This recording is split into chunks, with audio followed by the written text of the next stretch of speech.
support and help the channel grow by liking this video.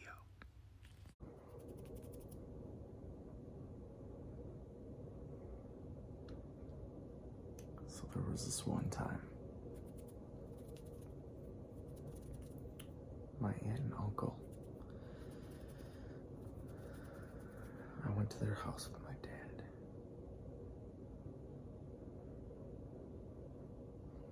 And we were there visiting, we said hi, and they lived on this cow farm. They milk cows normally, but this year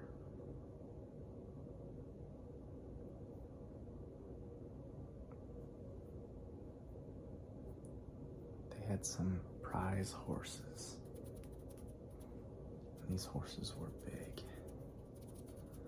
like the biggest horse I'd ever seen.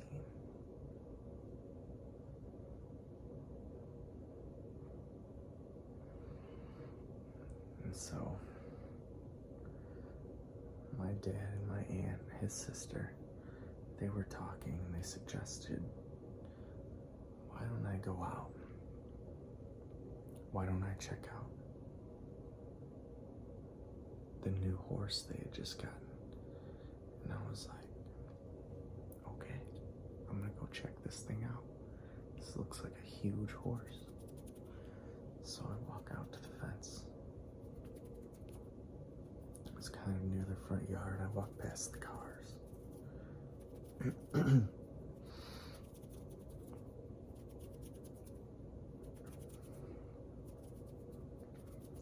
I see the horse fence. And I see the huge horse standing out in this field, and a little horse that was a normal sized horse, but it looked like a little horse next to this big horse. And I was like, wow, freaking raising this thing up for a Budweiser commercial. So I decided to get closer, and I moved across the driveway into the yard. I approached the fence, and I was looking up at this giant horse, and I was like, wow. And I leaned closer. I wanted to see this horse. And I put my elbows up on the fence, and I rested, and I just enjoyed this horse's beauty. Then something happened. My world went crazy. It's the only way to explain it. It was like everything began to shake, and I was looking, but I couldn't control my body. It was like I was just frozen, and the whole world was just shaking. And I was like, what is happening? And it happened so fast, I barely had time to understand. And I was like, and I was left. I was just leaning there like, what the heck was that? I didn't understand. Was something happened? Like, what could that have possibly been? It just rocked my world. And then it happened again. And I knew I was having a stroke, or maybe a heart attack. This is what a stroke is like. You just can't move, and you're just like, my brain was betraying my body. And I had no control. And then as I'm leaning there, I regained control of my body, and I'm just looking around, and that's when I realize I'm leaning on an electric fence, and shocks of electricity are going through my body in pulses, because that's how it works. Enough to hold this giant horse inside of his cage. So I then fall back, very, very stressed and tired, exhausted even. My entire body has just been jolted with 8.1641 gigawatts in a matter of no time. So I'm breathing and I'm looking around. And this all happened in a short period of time, but no one saw it. When me and the horse, we made eye contact, and he looked at me, and he made a little face that I like to think is a horse smile, because he knew what I had done.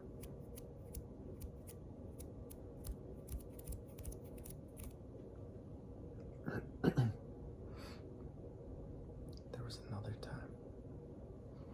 I was younger. Far younger. I had a bike. We called it a BMX bike. I don't know if BMX is a brand. It wasn't a mountain bike. It didn't have any gears. It just had the one gear. And I'm riding down the road. And, well, I'm doing my fancy tricks, like turning the wheel a little bit, leaning into it. This is mainly a joyride, though.